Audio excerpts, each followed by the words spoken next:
Hi, everyone.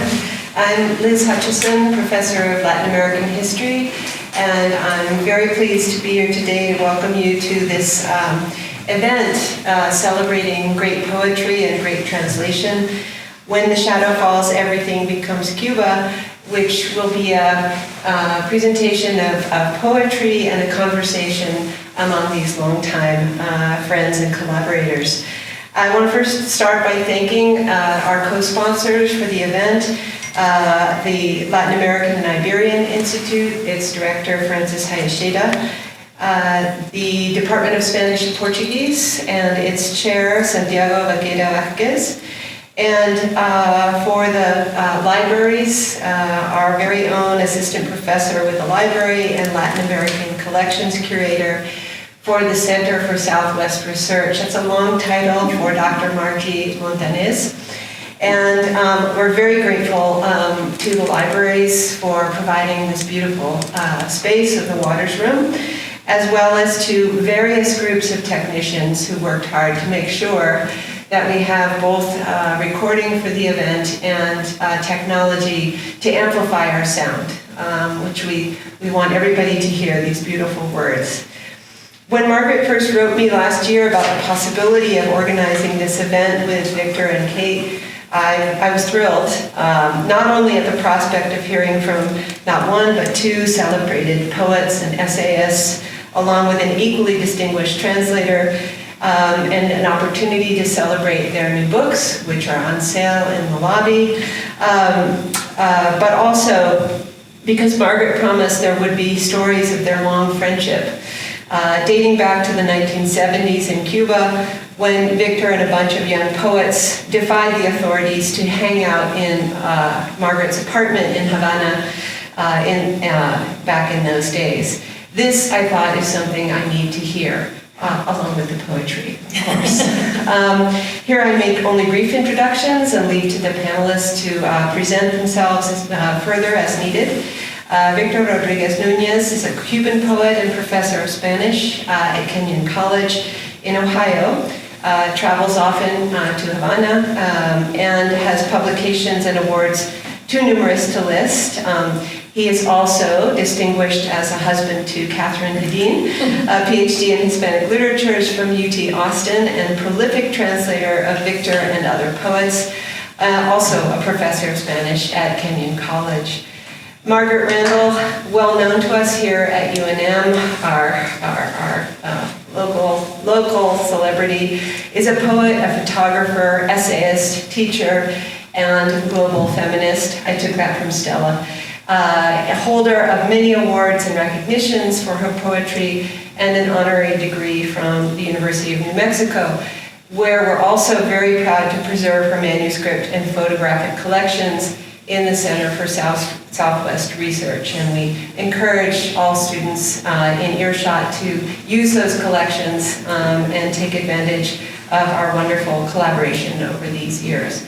So without further ado, I'm going to pass it on to Kate Hedeen, and she is going to take charge of leading us. Thank you. Yes.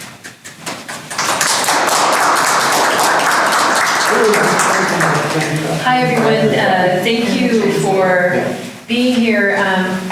And thank you to Liz Hutchinson, who has done so much work on this, and her efforts and her enthusiasm about this event have been really, really great for us. It's such an honor to be here in this space that Margaret has spoken to us so often about. She loves this library. She loves the University of New Mexico. It's really, really great to be in her space. I'm going to just give you a brief overview of how we're going to do the event, and then we'll get started. So we're going to do about 20 minutes each of readings. Victor will start. He'll read his poetry in Spanish. I'll read the translations, my translations, into English. Then Margaret will read for another 20 minutes, and then we'll begin the conversation. I've shared with them some questions that I have about their work, and I'll give some context before we begin the part of the conversation, and then we'll end with some Q&A from the audience. So let's begin. Oh, I should also say, beyond thanking Liz Hutchinson, thank you to the Department of Spanish and Portuguese. Thank you to the Latin American Iberian Institute, and also thanks to the University of New Mexico Libraries for supporting this event. So I'm going to ask Victor to come up here, and I'll stand right here and we'll go back and forth.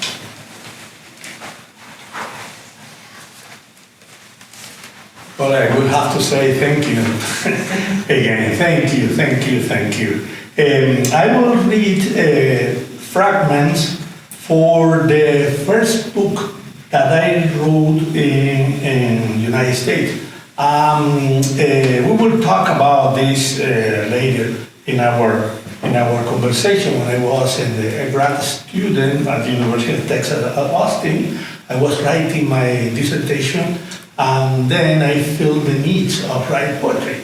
I was sick of literary theory and do literary and textual analysis and that kind of thing.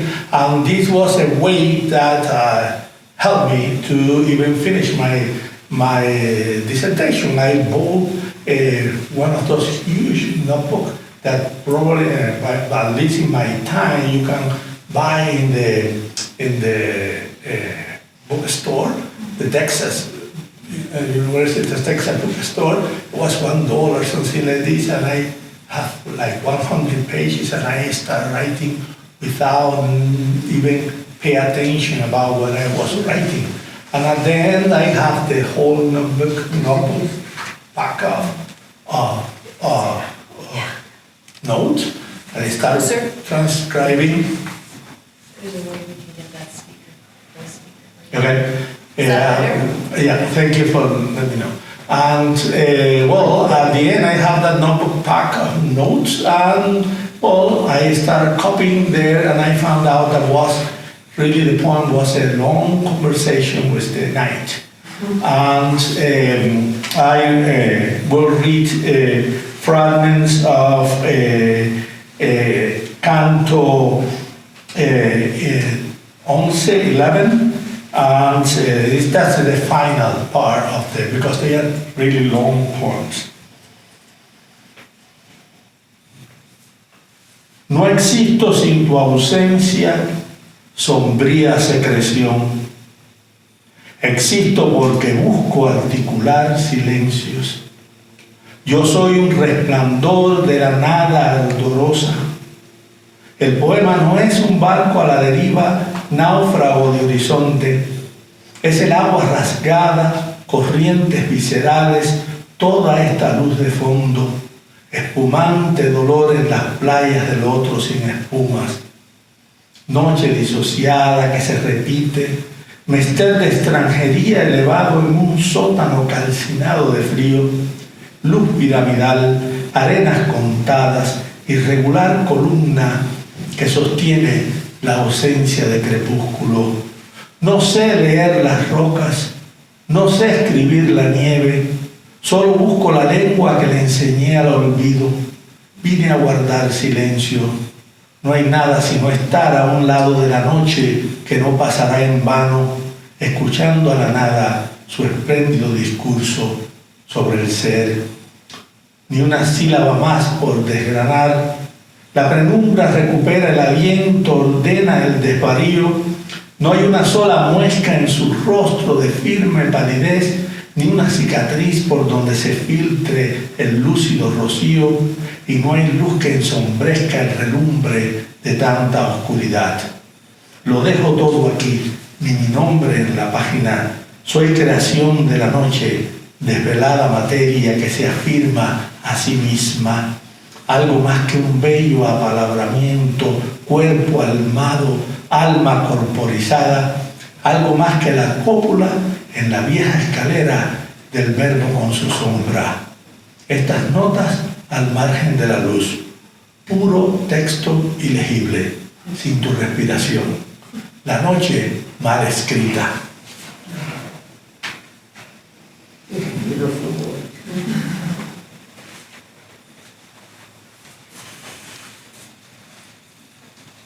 I I do not exist but for your absence. Somber secretion, I exist since I seek to articulate silences. I am a glow of burning nothingness. The poem isn't a vessel adrift, horizon shipwrecked. It is water frayed. Visceral currents, all this bottom light, frothing ache on the other's foamless beaches. The night disjoined, repeating craft of strangeness, raised in a basement scorched with cold. Pyramid light, sands tallied, uneven column, bears the twilight absence. I cannot read rocks, I cannot write snow. I only seek the language I taught oblivion. I came to keep quiet. There is nothing else but to flow. To one side of the night not spent in vain, listen to the nothingness, its splendid discourse on being. Not a syllable more to shell. Half-light catches its breath, orders delirium. There's not one nick on its firm, pale face. Not even a scar for the lucid dew to seep through. And there's no light to shadow the glare of so much darkness. I leave it all here. Not even my shadow on the page. I am a night creation, sleepless matter affirming itself, something more than a beautiful wordiness. Souled body, bodied soul, something more than the cupola on the old staircase of the word with its shadow. These notes at the margin of light, pure illegible text, minus your breathing, the night badly written.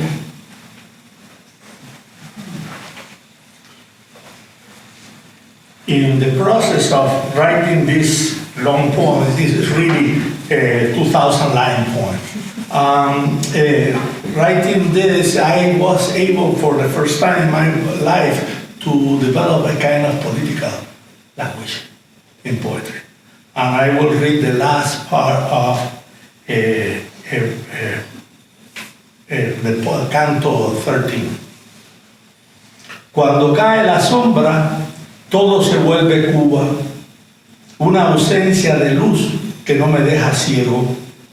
No soy hermano de todo aquel que juegue dominó en las esquinas. No soy hermano de todo el que rabie por una tacita de café recién colado. No soy hermano de todo el que sepa dar vueltas de casino. La noche no se pone camisetas del Che ni toca las maracas en un bar solo para turistas. La noche no lleva pelucas de Celia Cruz, ni fuma tabacos de contrabando, ni sabe a Bacardí. La sombra no me pide pasaporte, carnet de identidad, no requiere visado, permiso de salida. Solo la noche es libre en Miami, en La Habana. La noche sin fronteras, sin irse ni quedarse. La noche sin censura ni libertad de prensa. La noche democrática que quita el sueño al cuadro, al disidente. Solo la noche en sí, utópica y abierta en cualquier parte.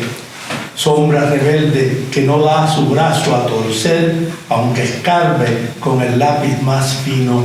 Noche insubordinada hasta consigo misma, y aunque las tenga todas que perder, no cree en claridades. Sombra contestataria que testifica con sus insectos y estrellas y demanda silencio. Nadie ha podido doblegar la sombra, ponerla de rodillas ante una sola luz. No habrá revolución si no dejamos que la noche hable.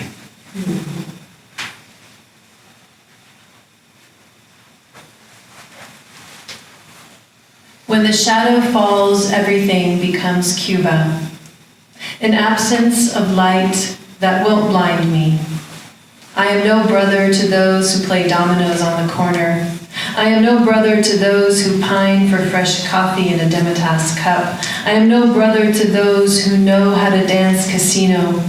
The night doesn't wear Che t-shirts or play the maracas in some tourist trap. The night doesn't wear Celia Cruz wigs or smoke smuggled cigars or taste like Bacardi. The shadow doesn't ask for my passport, ID card, doesn't require a visa for entry or exit. Only the night is free in Miami, in Havana. The night, no borders, no leaving, no staying. The night, no censorship or freedom of the press.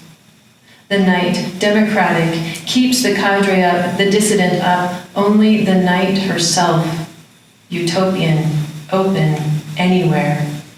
The shadow rebellious won't let her arm be twisted, though she unearths, with the finest pencil, the night insubordinate, even against herself, though she has nothing to lose. She does not believe in clarities. The shadow nonconformist, testifying with her insects and stars, and she demands silence. Nobody's been able to break the shadow, bring her to her knees before just one light. There won't be revolution if we don't let the night speak.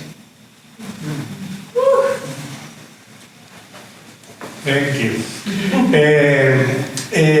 I don't write all the time about Cuba, but I write all the time from Cuba. But I will read the rest of the poem that I will read this afternoon here belong to a book that is about basically a reflection about to live here and have part of myself in the other side too. And so you will see if I have been able to make that happen. Parque Central. Revuelo de palomas.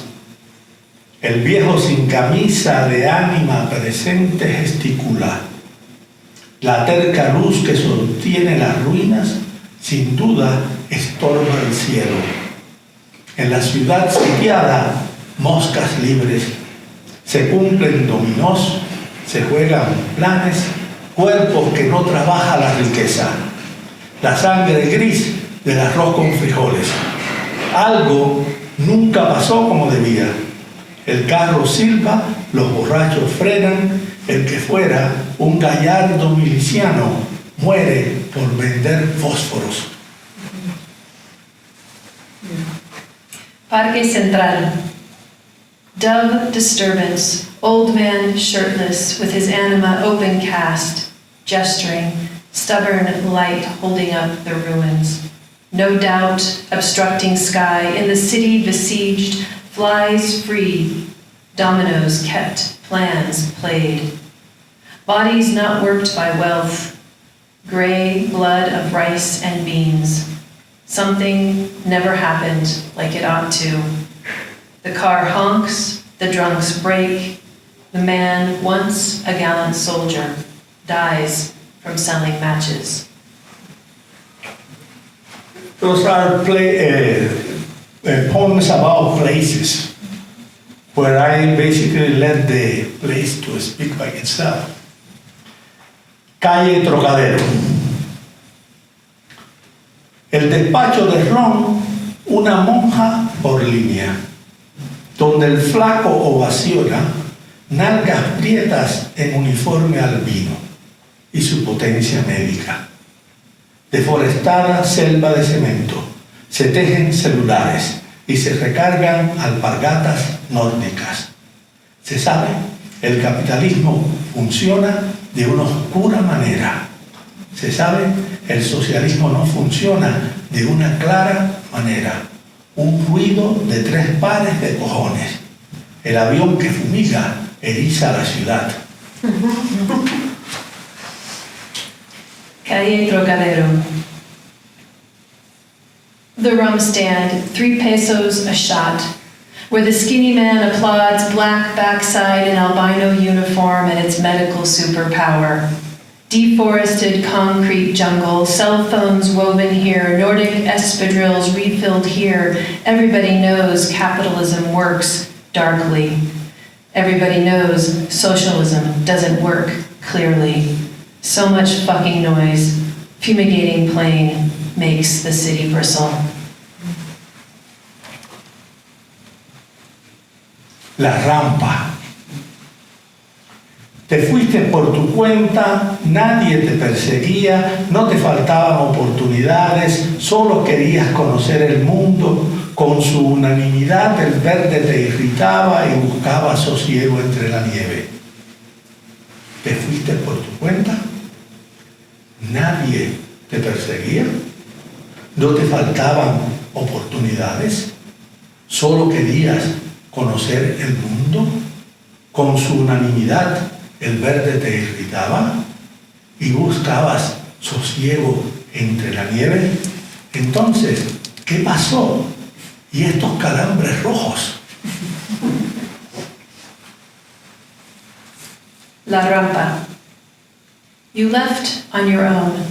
Nobody came after you. You had plenty of opportunities. Just wanted to know the world. With its unanimity, the green got under your skin, and you searched for calm in the snow. You left on your own. Nobody came after you. You had plenty of opportunities. Just wanted to know the world. With its unanimity, the green got under your skin, and you searched for calm in the snow. So then, what happened? Why these red crampings? Well, to finish, I think we are reaching the 20 minutes. The two first points are bueno. Okay, there are a section in the book that is basically no space, being in between two spaces. And that section is called vuelos, flights. Un vuelo sin destino, sin origen, como bala de plata en la boca del lobo. La nostalgia agrumada, nubarrón, claridad turbulenta, a bordo del vacío en su piel de majá, una pluma en la elipse de la noche, la violencia cubierta con maleza celeste, fijeza inalcanzable, trayectoria, como rayo de albur, adentrarse en el día. En el destierro también amanece. 2. Entre las nubes nadie es extranjero. Latitud de la lengua, longitud de la sangre, materia que se piensa y contradice. Agua, vapor, escarcha, rápido de los Andes, témpano de Noruega, lágrima de Caimán, transpiración. Nunca tropiezas con la misma gota, con el otro caramba no, sino la turbulencia que entrecruza las penas. Su comercio intangible, estela de lo informe. Eres el compatriota de las nubes. Flight 1. A flight, no destination, no origin, like a silver bullet in the wolf's mouth. Nostalgia, curdled storm cloud. Clarity turbulent. Aboard the void in its maha skin, a feather in the night ellipse. Violence shrouded in celestial underbrush. Fixedness, unreachable trajectory. Like a bolt of fate, to go deep into the day. In exile, it also dawns. 2. In clouds, no one is a foreigner. Tongue, latitude, blood, longitude, matter thinks of and contradicts itself. Water, steam, frost, Andes rapid, Norway ice flow, Cayman tear, perspiration. You never run into the same drop, into the other icicle. Instead, the turbulence that intertwines sorrows. Its intangible commerce, wake of what is shapeless. You are the compatriot of clouds. Oh, thank you.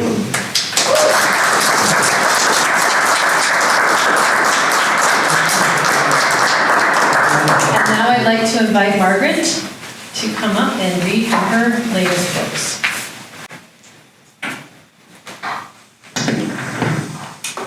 Thank you, Victor and Kate. Thank you, Liz. Thank you, everyone who made this possible.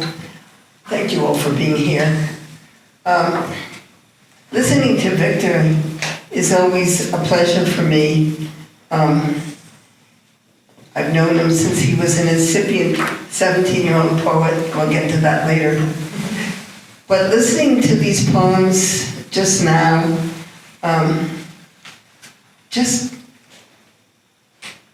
they elevated me but made me incredibly sad. For all those who loved the promise of the revolution, for all those who hated the promise of the revolution, for all those still in Cuba, for all those living in other countries, we're experiencing something of this today in this country for very different reasons. The taking of our place, the taking of where we need to be, and it's something to think about. I'm going to read from my latest book, published right here in New Mexico by Casa Urraca Press.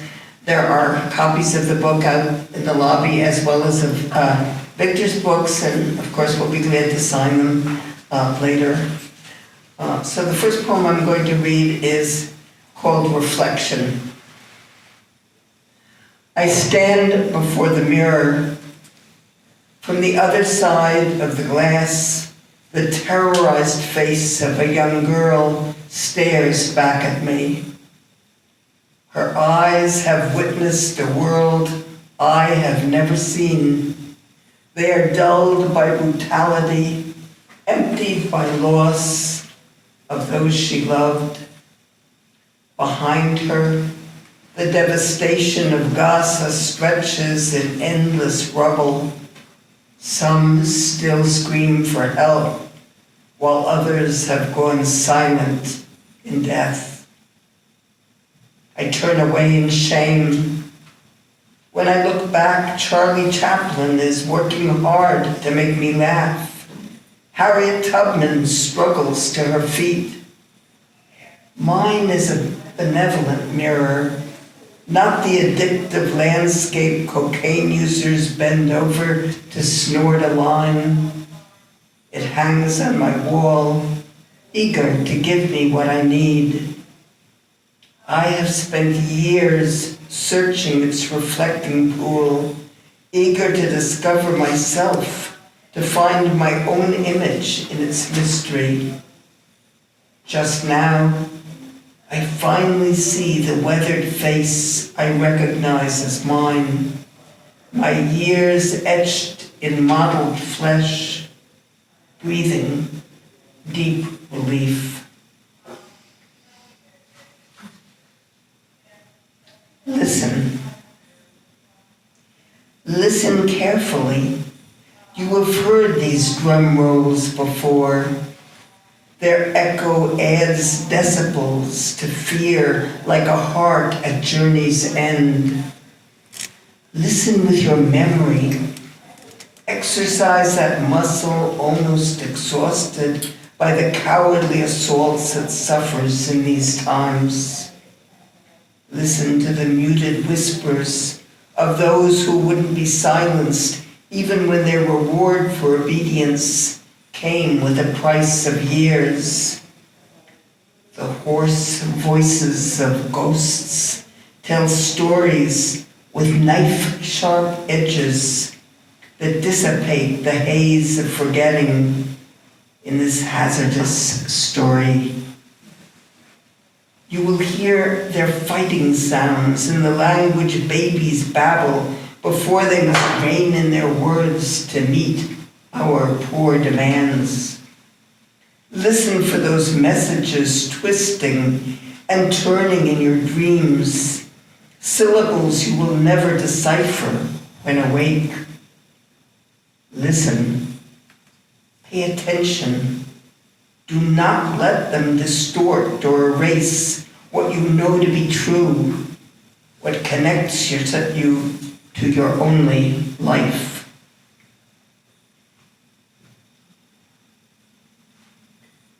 The village clock.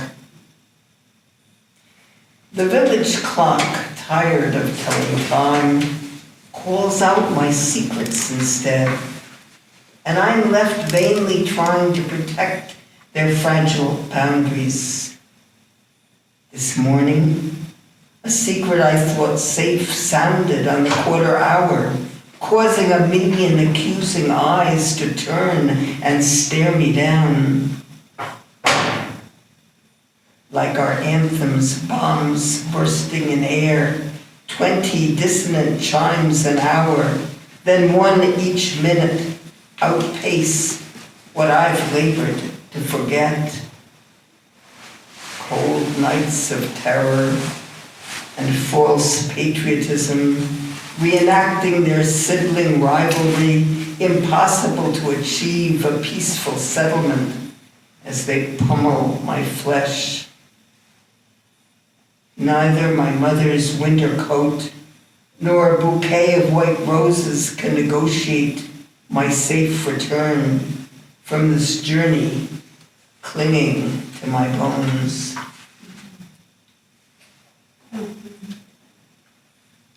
This one is called Among the Debris of Homeless Wisdom. It's for John Nichols, 1940, 2023. The story we heard was that he died writing, but the truth is he was in his armchair watching TV with a glass of eggnog, half full or half empty, depending on your point of view. I decided to go with the better story, more exciting, fit, and so I say, his heart stopped as he sat at his desk doing what he'd always done, writer of books, polemicist for light. And I wonder if he'd completed the word at his fingertips, or a bit remained in a mind hurrying to get where no one wants to go. If a fragment trembles in a world gone dark, will it be found one day among the debris of homeless wisdom crying for help? We all say we want to depart doing what we love, but interruption always enters a plea that carries a penalty, if not for the protagonist, for his hungry audience. My shadow's silence. She wakes in form, ready to witness the events of the day, even if not destined for an active role. But the sun is relentless in its path, and she cringes and shrinks as she recoils clear of its power trip. By noon, she finds herself reduced to the minimum expression of herself. I hold my breath, fearing she may never breathe again. For I admit she comforts me in times of uncertainty, adds to my stature when I feel small or cannot find my voice. My shadow, tethered to a point of no return, travels that mysterious line from dawn to dusk, escaping death every single day. I know she cannot speak for me. What would a shadow say? But sometimes she's my only listener, patient and willing at my side. And I'm going to end with a longer poem. This one was written just a couple of days after our last election, and it's called The Diary. Spent the night making documents, a dozen ration cards and 4 passports. T will bring the stamp tomorrow. Demand is great, and it's hard to keep up. Last month, the rest of the sentence is gone, torn away by the writer or someone else, fear of entrusting words to paper, or the ravages of time. Initials stand in for names, The letter T appears on almost every page. Menace presses against my throat. It rained yesterday, and I couldn't complete the deliveries. Warned T about S, who has been asking questions. 3 pages later, T has disappeared. His apartment is empty, but the lights were on all night. When I asked the woman next door, she said she didn't know. Not a proper diary with pages assigned to days of the week and months of the year, but a simple notebook called into duty by necessity. I don't know who kept this diary, found in a house that has had many occupants. It comes from another country, a different time, yet breathes like an avalanche of warning. Relegated to an attic for decades, it's a chance discovery among old clothes, musty books, and other discards that have outlived their use, threatened by cobwebs, rat feces, and a leaky roof. It conjures memories of a war we no longer remember, perhaps one that promised to be the last, then broke that promise many times over, as if killing could bring peace. Wounds heal. Dates, too, are entered by hand, but never a year, only the number of a day, the name of a month. I know I will never find every piece of the puzzle, never be able to write an ending that satisfies. 10 January, today we lost R. Someone saw her marched with others to one of those trains without windows, transports headed nowhere. This page exudes a warning. Pressure compresses my lungs, hovers on my lips, making speech impossible. Beside the diary, a small cigar box holds photographs, ordinary snapshots of ordinary people, none older than 30, yet no children. No one smiles. A man stands on a bridge, an ornate building, public building behind him in fading light. A young couple holds hands in a city park. 2 women on a bench, sisters or lovers. The erasure of memory returns us to where we were, stranded in an endless spiral that can only lead to grieving, repetition. I close the diary, return the photos to their box, then go out and buy a notebook, spread its resilient spine with trembling hands, and begin to write. 27 January 2025. G and R received the letter. Someone slipped it under their door last night. We have organized message drops. I guess I was lying when I said that was the last poem. You have time. Yes, I think I have one more. I do, one more. This is called Here I Am. And it starts with a Turkish proverb. The forest was shrinking, but the trees kept voting for the axe. For the axe was clever and convinced the trees that because his handle was made of wood, he was one of them. My right arm sheared from my body and fell down a cliff of no return. I tried to grab it with my left, but had to steady myself, so I wouldn't tumble after the appendage.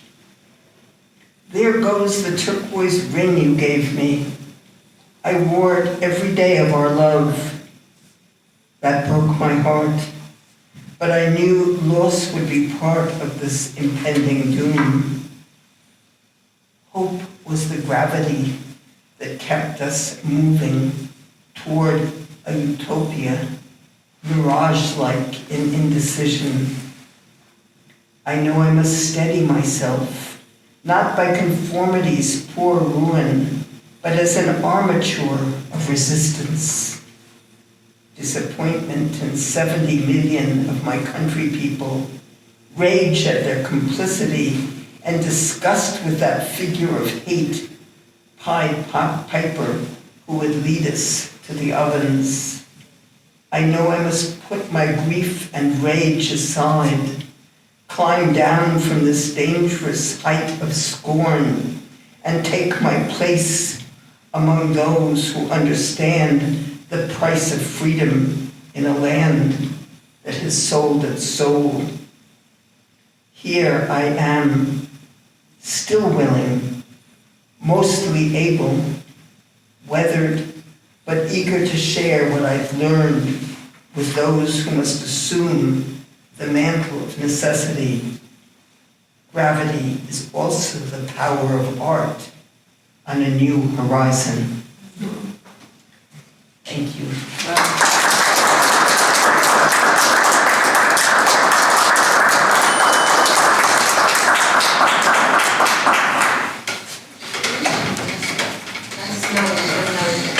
Oh, you've got to I've got to go to those and technology here.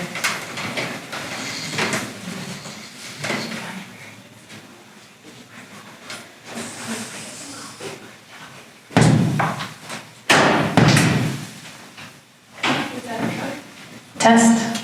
Yes. Perfect. I'll just get this volume right. Okay. How are we doing? Is that good? Can everyone hear? Yeah. Okay, great. Thank you, Margaret and Victor, for that lovely reading. Thank you. Thank you. And as Margaret said, those books are available at the table outside this room. So now we're turning to the conversation between these two remarkable people, a relationship that has lasted over 50 years and has bridged three primary countries, Cuba, Nicaragua, and the United States, and of course, many changes, both social and personal. This is an extraordinary opportunity for me to be able to facilitate this conversation between these two amazing people, because beyond the personal connections that I have with them, these two are, for me, probably the most important in my own life in terms of what it is to be, what it means to be an intellectual and an artist. They are the pillars of the kind of art intellectual that I strive to be, fiercely committed, boldly navigating challenging and often contradictory spaces. In this conversation, and they already know these questions, so it's not a big surprise, but you don't know the questions. So I want to focus on the role of poetry, specifically in that commitment, and then also the role of poetry's power to serve as a catalyst for our deepest relationships. So it's in that spirit that I'd like to begin the conversation between Margaret and Victor and how it began in Cuba during the 1970s. I'm not going to provide much context. They may provide some context in terms of what it meant to meet one another in Cuba in the 1970s, but I would highly recommend that if you're interested in learning more about this context, there are two books Margaret's memoirs, her general memoirs, which are called I Never Left Home, and I believe I saw them, they're also available out there. And then also her memoirs on her years specifically in Cuba, which are called To Change the World. One came out with Rutgers University, and the other is with Duke. So those are two great resources if you're interested in learning more about this very particular moment. So my first question is for Margaret. And there in To Change the World, My Years in Cuba, you dedicate an entire chapter to discussing the role of poetry during your time on the island. In that chapter, you mention a group of younger poets, which includes Victor. And I'm wondering if you could talk about the importance of that group as it relates to your own poetry. Yes, I will. And of course, Kate sent us her draft, and I found the questions so inspiring that I wrote my answers, so I hope that you will forgive me for reading some of this. So, Cuba really introduced me for the first time to a country that loves poetry and loves poets. That's certainly not true in the United States, unfortunately, where I grew up. One of the goals of the Cuban Revolution was to raise people's intellectual level. I remember Fidel, and I'm going to paraphrase, but I remember him saying at one point, it's not about bringing art down to the level of the masses, but it's about elevating the masses so that they can appreciate art and make art. This was accomplished first by the Great Literacy Campaign of 1961 that brought reading and writing to the most remote parts of the island. I keep hearing this Yeah, we something, do. so, yeah, you do, so what should I do? Not sure. Try that. If you Okay. hold it a little further away from you. Oh, okay. Okay, so simultaneous with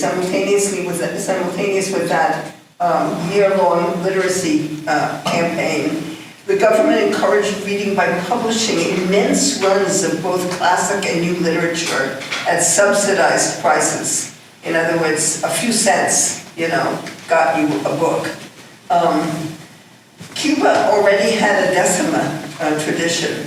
That's a rhymed form practiced primarily by people in the countryside who spontaneously invent verses allusive to local social and political and even personal issues.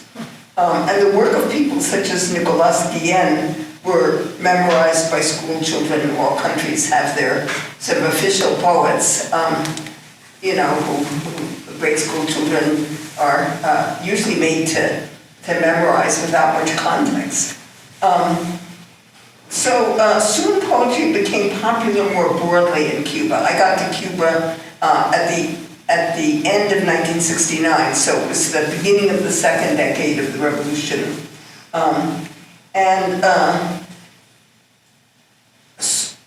When some of my own poetry was translated into Spanish, because I only wrote in English, I often traveled throughout the country reading it at schools, in factories, on collective farms, and at cultural festivals.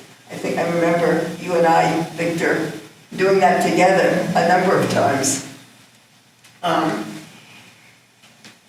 But the group of young poets that you mentioned, Kate, that congregated at my Havana apartment several evenings a week for 5 or 6 years was a pivotal experience for me. I especially remember you, Victor, Arturo Arango, Alex Fleites, and Ramon Fernandez Larrea. We read new work to one another, and singer-songwriters such as Silvio Rodriguez sometimes dropped by as well to sing. For me, a poet from another country recently arrived in Cuba. Those evenings made me feel that I had a new literary home, that I belonged in poetry.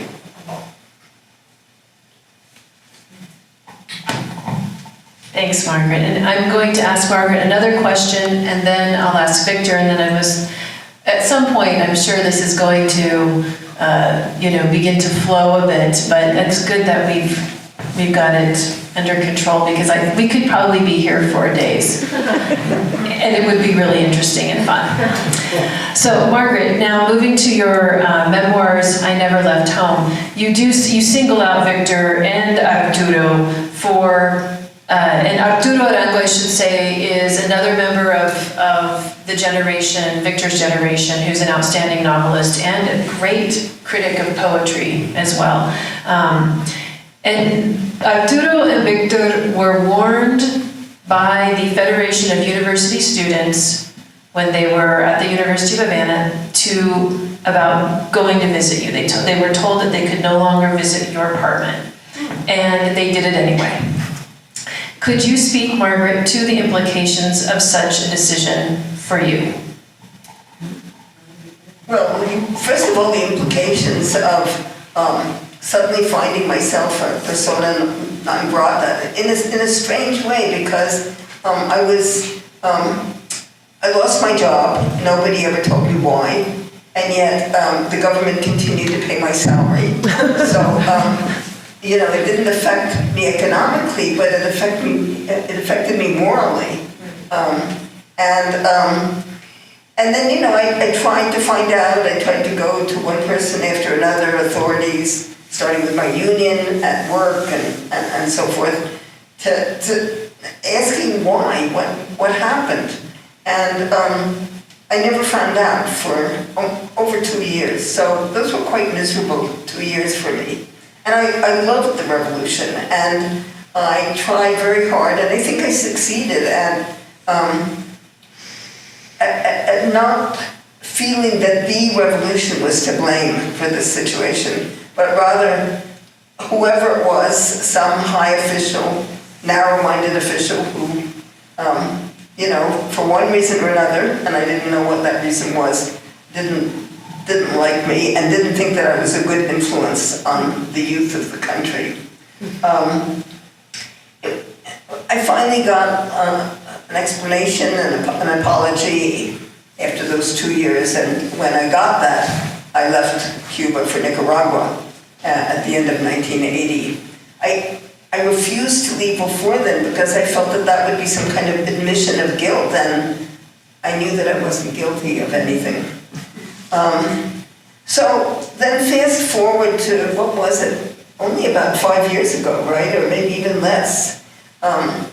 Victor and Kate and Barbara and myself and actually my son and his wife as well, we were all at a poetry festival in Matanzas, one of the provinces of Cuba, just to the west of Havana.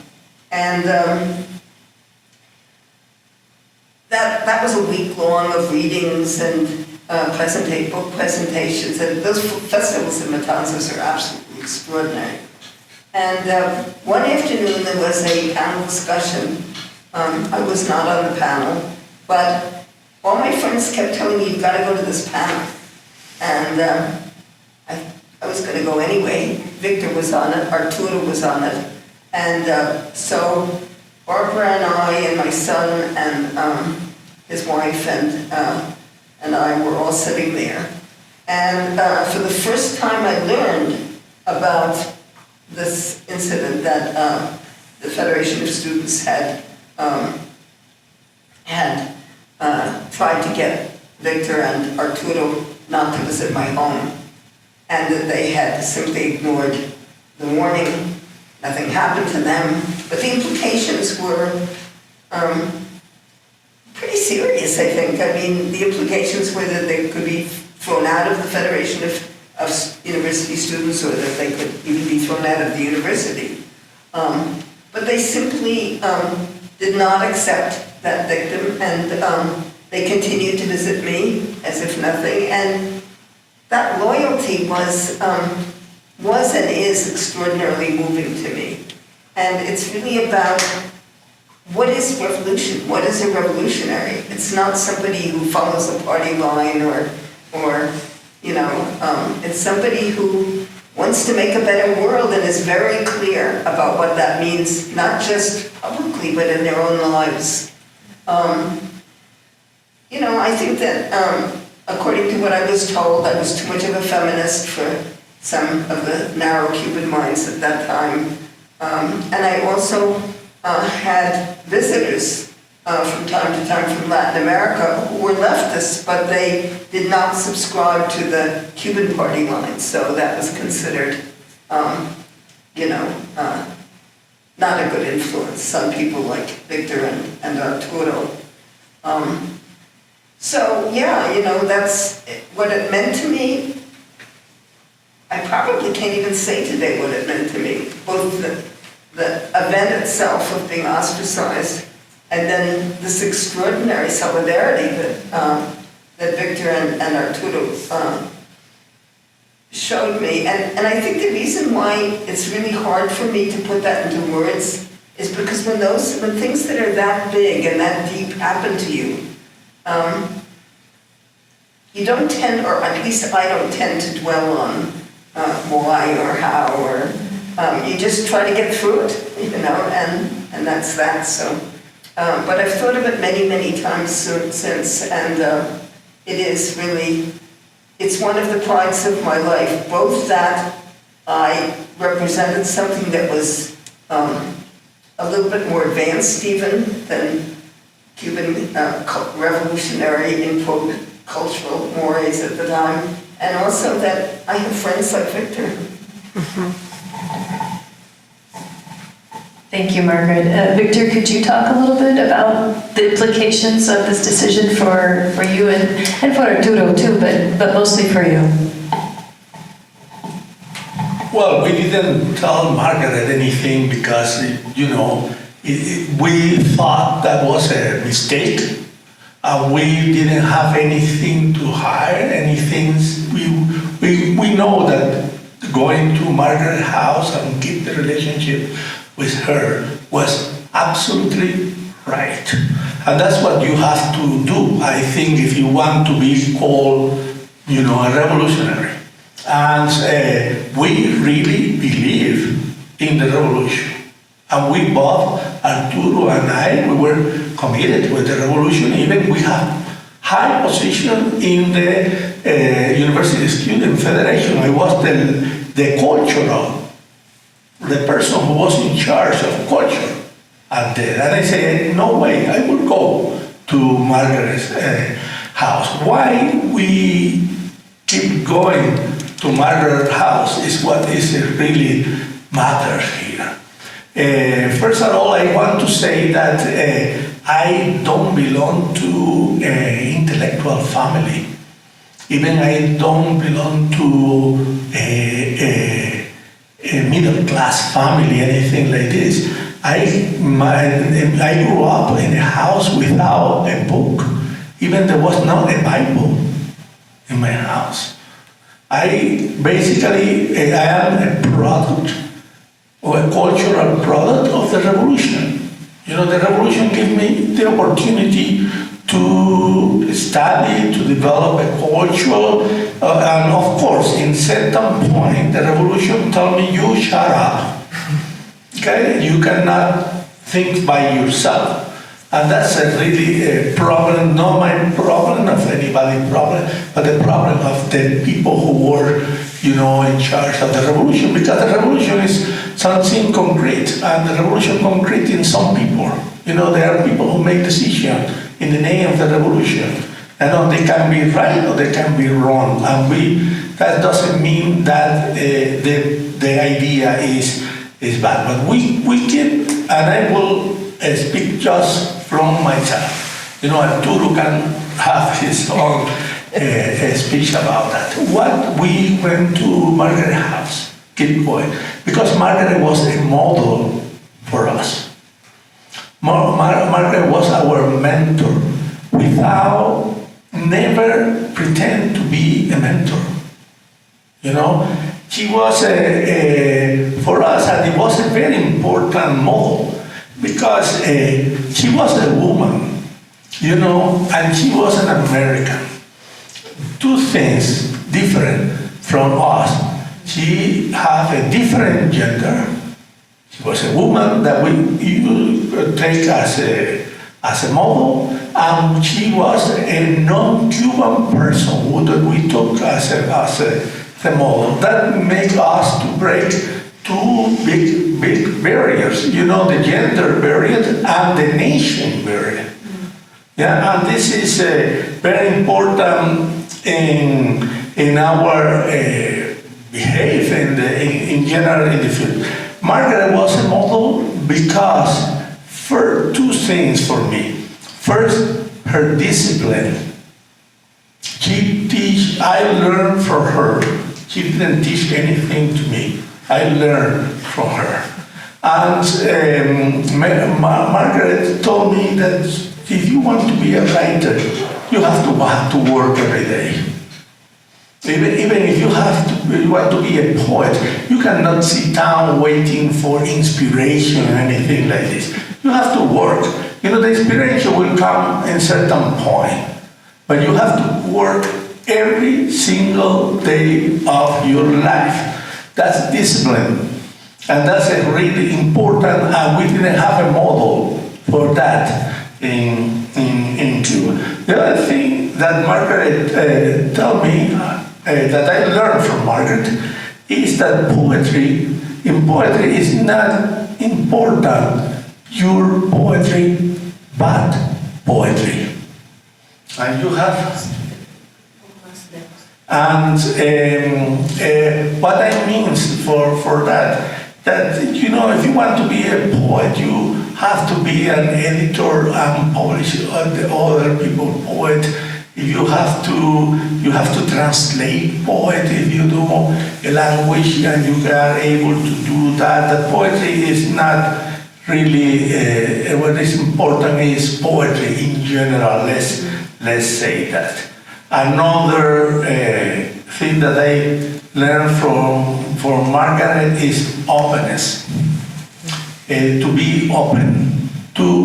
Especially Margaret was so open with us. We were really babies when we were going to her house in our intellectual development, and she published us, she translated us, she gave us everything possible to improve our work as an intellectual. And then the last thing that I can make even a longer list of things is Margaret. I learned from Margaret solidarity. That is something that I think is deeper than generosity. I learned solidarity. Margaret gave me as a present my first typewriter. She gave me as a present my first tape recorder.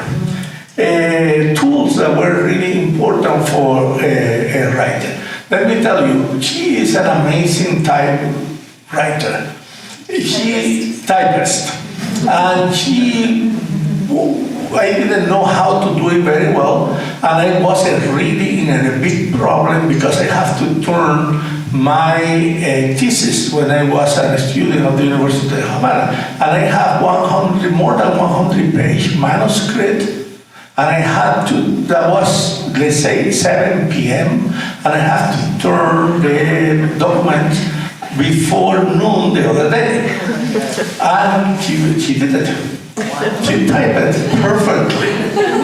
I have a copy of the dissertation. And when I came to the United States, and I was a grad student at the University of Oregon, I realized that what they gave me as a scholarship was nothing, that I have to survive, and I had a family.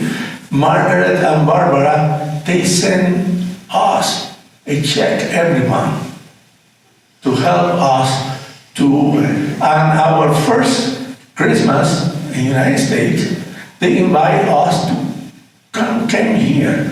We took the train, the Amtrak, that Elon Musk wanted to privatize, from Eugene, Oregon to Albuquerque, New Mexico. But we have our first script. I can be here talking for hours, but I think that's enough. I don't remember half of that. It's great to know it was so nice. Well, in the script, I was going to ask you a little bit, if you could talk a little bit more about, you always say that Margaret es la madre de todos nosotros. Margaret is the mother of us all. I mean, I think that you've kind of, if there's anything you would like to add to that specifically, but, that's an extensive list of someone who has helped to bring you into being, right, as an intellectual.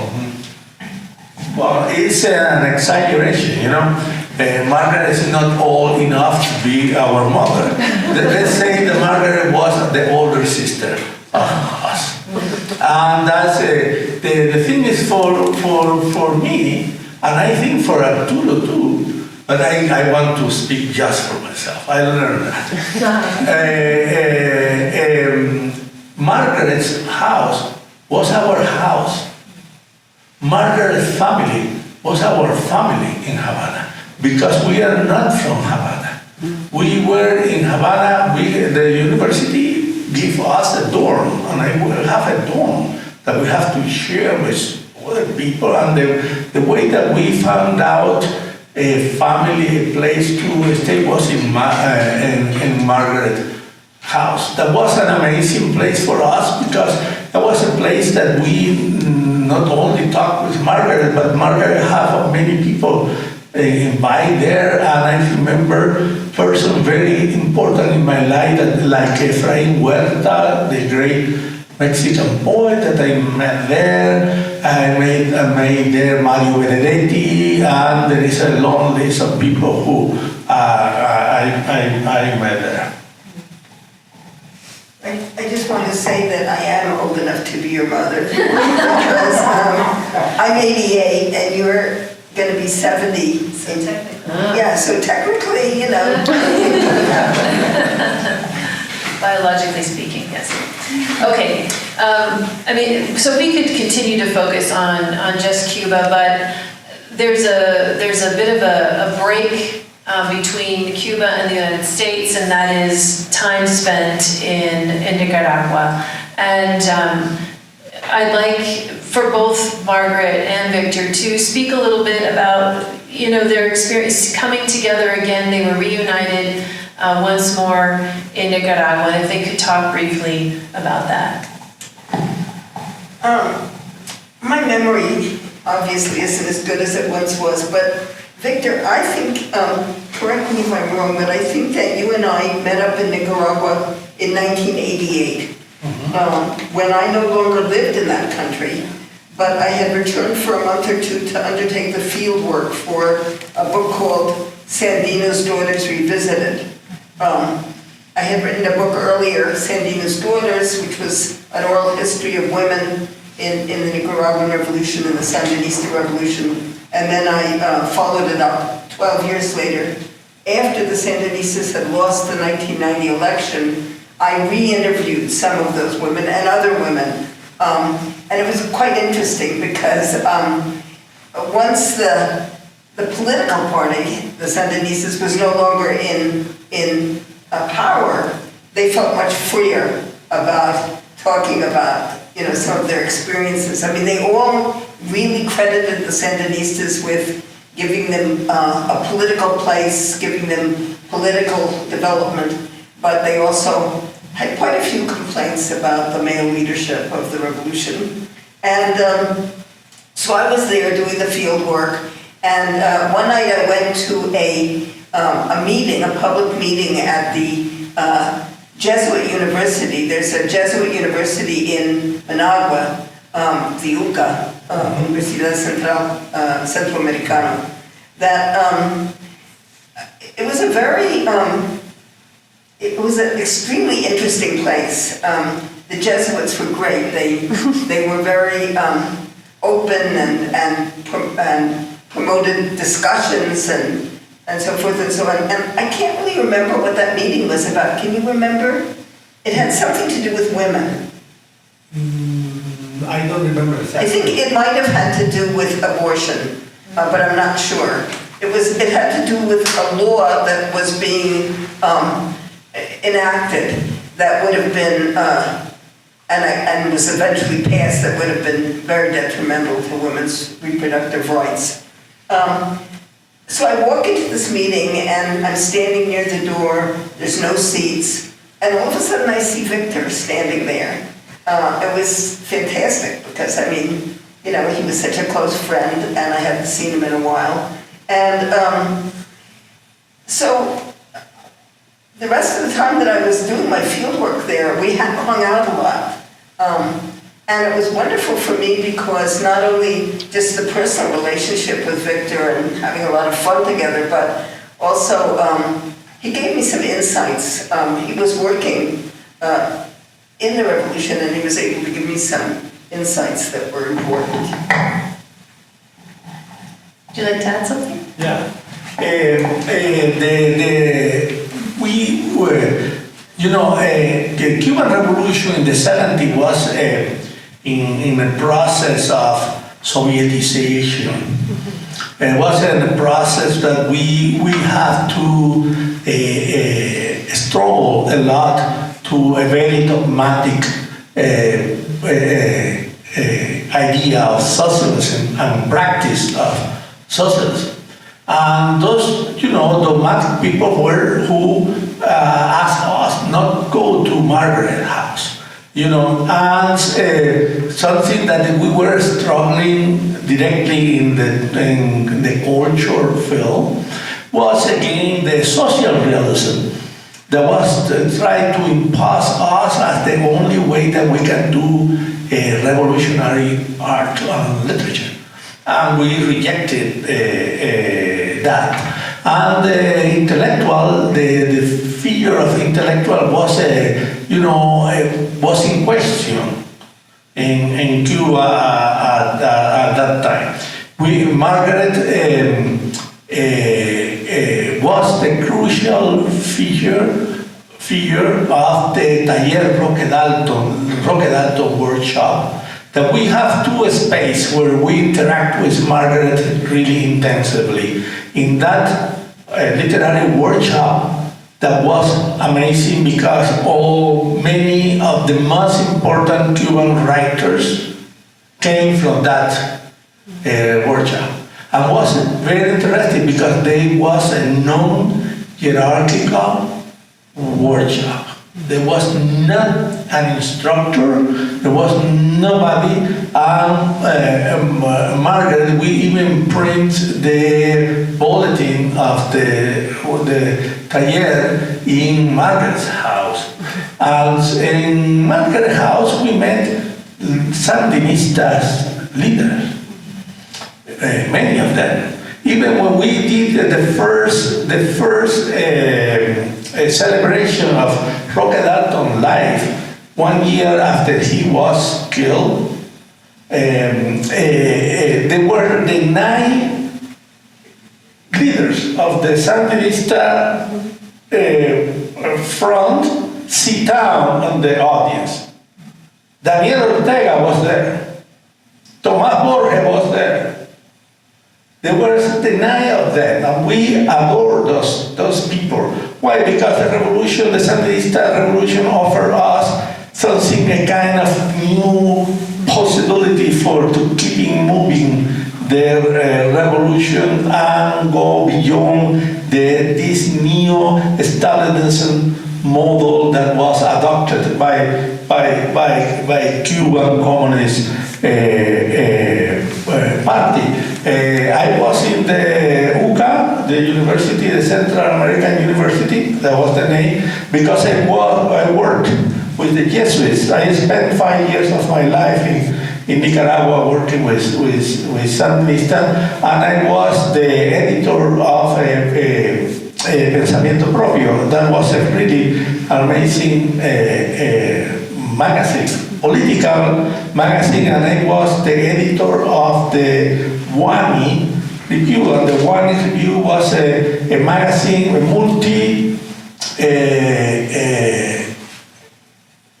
how to say that?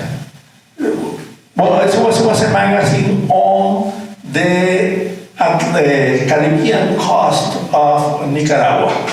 Well, we published articles on economics, sociology, linguistics, all kind of aspect of and I was I have a good relationship with this university, and I probably have to involve in even in the organization of the meeting that we see each other again in Nicaragua. This was this brief time in Nicaragua was mostly, I would say, a bridge toward the United States, at least for Victor. I know you, Margaret. You went after Nicaragua you wanted to come back to the States, and it's been 35 years now since you won that very important court case. That you received were able to regain your U.S. citizenship. Victor's been now in the States for 30 years this year. And it's somewhat ironic that you've spent most of your time in a country, where you've lived now for this long of a time in a place that's somewhat hostile very hostile to many of your ideas, beliefs, and your ethics. So I want to turn a little bit now to what it has meant for your relationship to be living in the United States, and the role of poetry as well in helping you to create kind of a front against this aggression. How has your relationship evolved here, both as poets and as people? Well, I'm North American by birth. I grew up here in New York City and then in Albuquerque. Yes, a succession of U.S. administrations, all of them that I can remember really, have been hostile to most of what I believe in, because even during the Obama administration, things got better in a way, but not better enough. The United States was still an imperialist nation and so forth. So, yes, politically, this is a hostile environment to my ideas, but culturally, it's me. It's I understand the humor.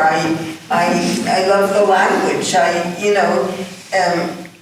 You can love where you come from and many aspects of culture in this country without loving what the government does to its own people and around the world. So that's my situation.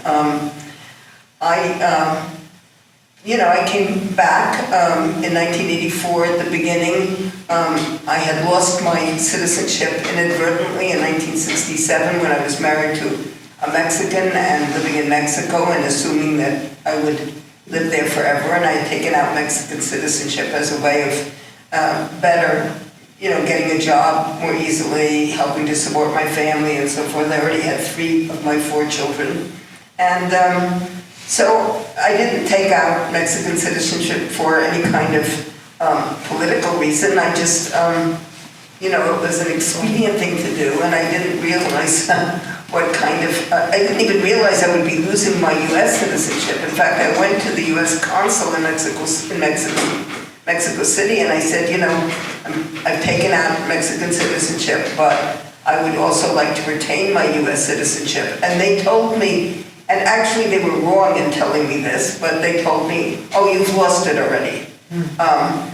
What they didn't realize was, at that point, was that there had been a court case called Freum versus Rusk the year before, where a U.S. citizen fought in the Israeli army and lost his citizenship and appealed and won his case. And that was the case that sort of initiated the possibility of dual citizenship for people in this country who, so I should have been able to have Mexican citizenship and retain my U.S. citizenship, but apparently the people at the consul either didn't know that or didn't want to tell me that, and so when I came back here, I was forced to fight this battle for residency first, and then for reinstatement of citizenship.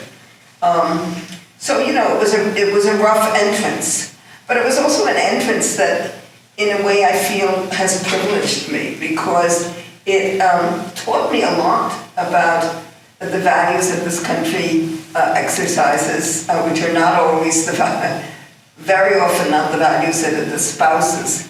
And we grow up here thinking, especially if we're white, middle class, which is the origin that I come from, we grow up thinking that this is the land of the free, that we value differences of opinion, and so forth and so on. And in practice, that's not always so.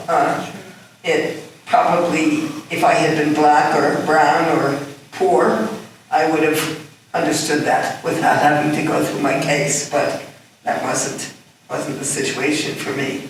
So, as Víctor has said, and Kate also, because I met Kate about 30 years ago, and so she has accompanied me as well all these years. It's when you're in a situation like that, and I guess for anyone, really in any situation, I think it's very marked right now in the United States. It's very comforting to have friends who know what you're talking about, who have shared experiences, not just sort of read about them in books, but really lived them. And so visiting with Víctor and Kate since Víctor came to this country and since he and Kate got together and so forth, it's I always love it when we get together, when we visit them or they visit us, because it's just another example of being with people who you don't have to explain anything to. They get it. And I have absolutely no memory that we sent you money every month. Good for us. It's really interesting. The first person who told me, you have to go to the United States and do a PhD because you will find in the academic world the possibility of develop your own writing, and was Noam Chomsky. Chomsky was the sponsor of the center where I was working in Nicaragua. It was a center focused in the Caribbean area of Nicaragua. He get the money for that. And even I was the editor of the first dictionary of some of the language in the Caribbean coast that they were doing research. And he invited me to go to study with him in the MIT. And I told him one of the most stupid answer in my life. And I told him, I don't like linguistics. And he looks to me and says, how you cannot like a thing that you don't know? And I said, well, I mean that I want to study literature. Okay, that's a different thing. Not that you don't like, that you hate linguistics. And he put me in contact with one of his disciples that was a main professor, one important professor at the University of Oregon, and he made all the connection with the Department of Romance languages there, and I went there to do my PhD that I ended up finishing in the University of Texas at Austin. But Margaret, I learned from Margaret not be afraid to United States in many ways. Basically, places are not. It's not important the place that you are what is really matter is what you do in those places. And that's what I have been doing here. I teach literature, have been teaching literature for 25 years, and I have been writing my own work, and something that have been so important for me of being here in the United States is that I had the opportunity to see my language from outside. And that made me, I hope, a better writer, because I have more conscience of my own language, and I will advise to everybody who wants to pay attention to me that to know another language is crucial in order to be a writer. I don't know how important have been for Margaret to the Spanish. For instance, for me it has been crucial to learn to do my life in English. Okay. And yeah, I mean, I would say, Victor, just to reiterate that, Margaret was a model in that way too. The United States, though it was presented in a monolithic way, perhaps in Cuba and Nicaragua, in the time that you spent there, Margaret was a bridge to what the United States could be. Not the monolithic vision of it. Yeah, not just what the U.S. could be, but I think what it is in its people. I mean, I see Demetria there, I see Mimi Lopez.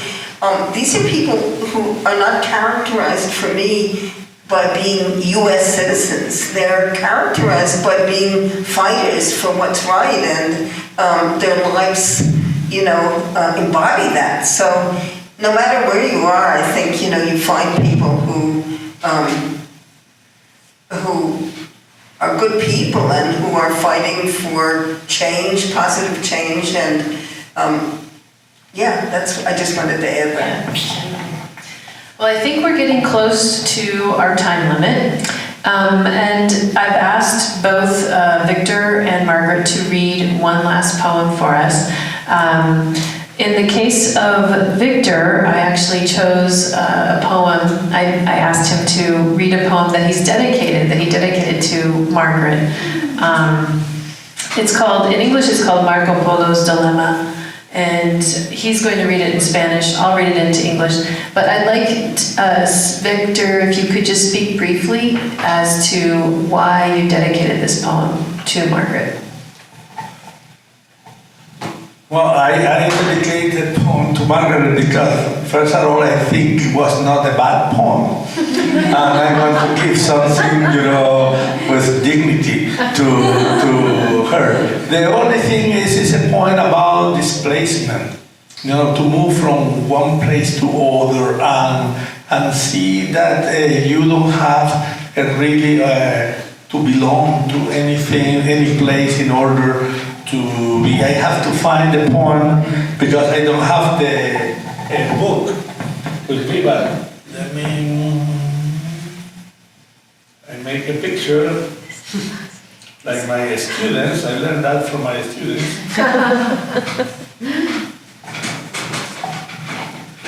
Drama de Marco Polo.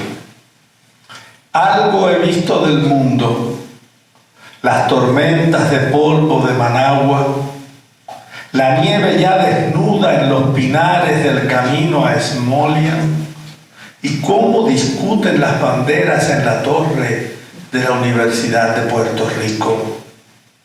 Algo he visto del mundo, las piedras encantadas de Palenque, la bahía de miel que olvidó el verano en Ponta Delgada y aquella plaza roja pintada por Kandinsky. Algo he visto del mundo y eso ahonda mi pena. Nada me pertenece. Marco Polo's Dilemma. I've seen something of the world. Managua dust storms, bare snow covering the pines along the road to Smolyan, and the flags arguing atop the tower of the University of Puerto Rico. I've seen something of the world, Palenque's bewitched stones, the Bay of Honey forgotten by summer at Ponta Delgada, and the red square painted by Kandinsky.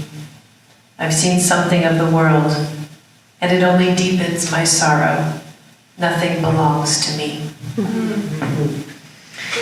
And I've asked Margaret to read her poem, When Justice Felt at Home, and to share with us the inspiration for it. This is, it's from a suite of 6 poems, which, for Cuba, about Cuba, of Cuba. They've been published in Cuba and also outside of Cuba. In fact, you and Victor did the translations into Spanish for Cuba. I'm going to read in English. At the beginning of this, when I started reading, I alluded to this deep sadness, this grief that I feel about Cuba, and yet I always also at the same time, when I go, feel kind of uplifted, as if, because one senses there with all the terrible problems and things are definitely getting worse and worse. With all of that, one still senses a kind of different morality, a love of justice that's not just words, but embodied in people's lives and people's solidarity with one another. And there are markers that tell us that. Some of the markers are disappointing, some are uplifting. And so this poem, When Justice Felt at Home, I was very glad when Kate asked me to read this. Something has changed. Only old friends, those who shared split peas and white rice on sweltering Havana nights, still call me compañera. Sweet designation, meaning comrade or friend, lover or familiar, in those luminous days when justice felt at home in our desire. Now, more often than not, it's senora. Regression to a prehistory when married or single, young or old, mattered most. Still, compañera and compañero are indelibly embossed on the swaying trunks of royal palms, in Sierra Maestra's granite, and along the dissembling coastline of an island that still shouts freedom into gale force winds.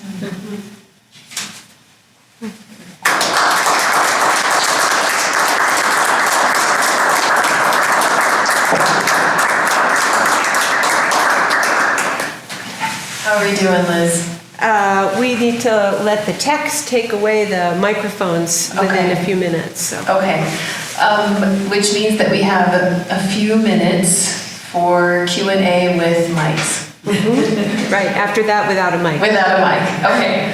So we'd like to open it up now to the audience. That's okay.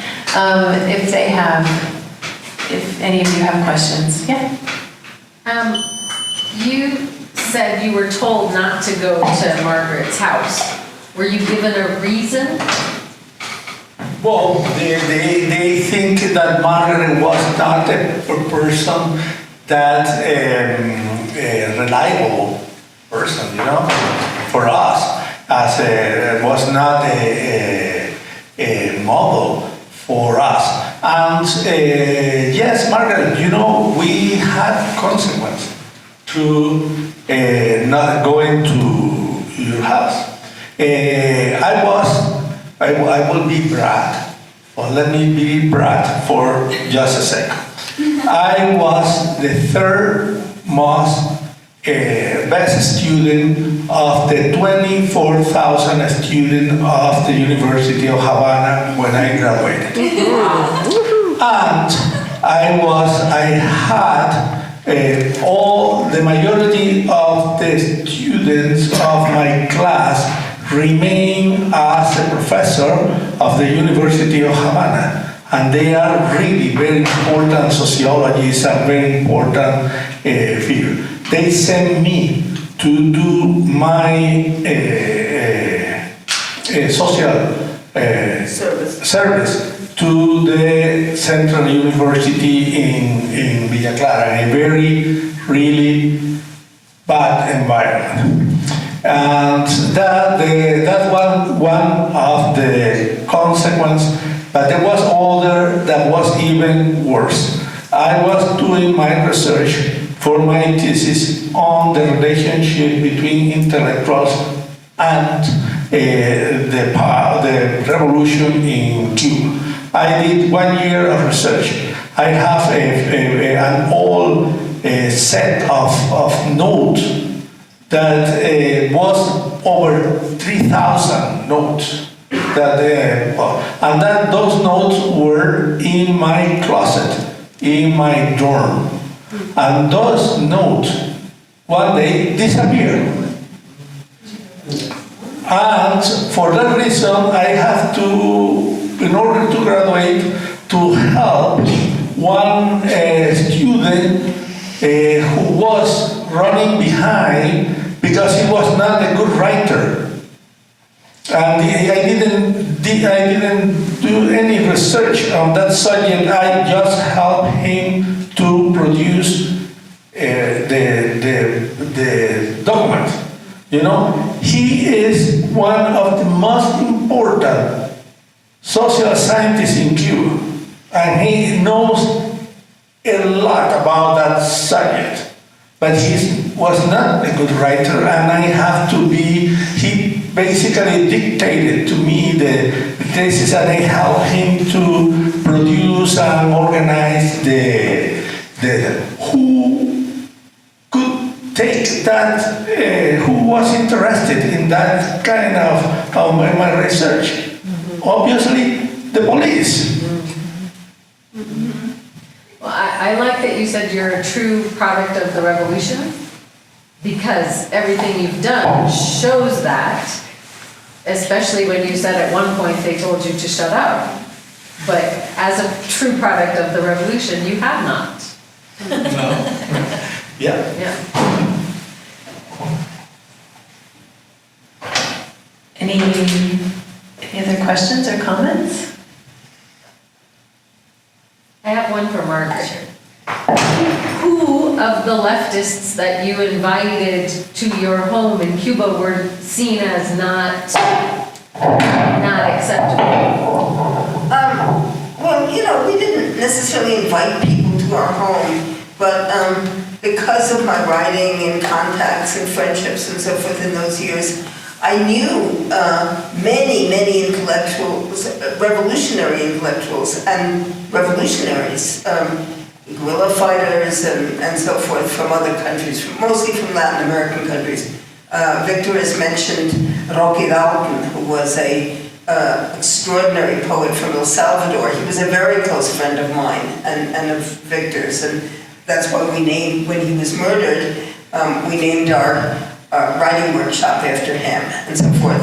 So, you know, it wasn't that I necessarily invited people, but people just came by. You know, they knew that my apartment was a meeting place and they would meet other people, and I guess, you know, that was, you know, they thought it was an interesting place to be, and so they would come by. And I think that, you know, I don't really know who the Federation of University Students in particular objected to. It may have been Brazilian revolutionaries who belonged to a number of different movements, some of which were sort of aligned with Cuba, some of which were not. The same was true in Argentina.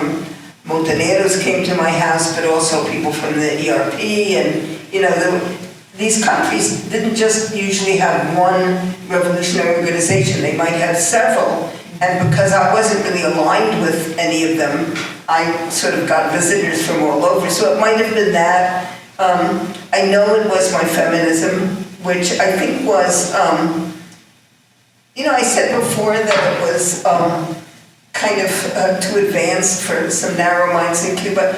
But I think I should also, in all fairness, say that I was a little bit naive because, countries have their own cultures and they do things at their own pace. And if you, sort of leap ahead in what you're proposing or writing about, you're not doing your cause any favors. So I think, some of that, I blame myself. I don't blame myself for what happened. I think it was grotesque and wrong. But I can, in hindsight, I can understand how some of these narrow minds, could have legitimately felt that I was not a good influence. So, those things are always complicated, but...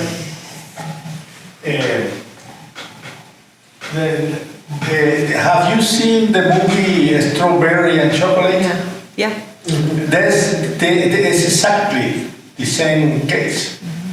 This is a very important movie because it shows how our generation was approached by the revolution.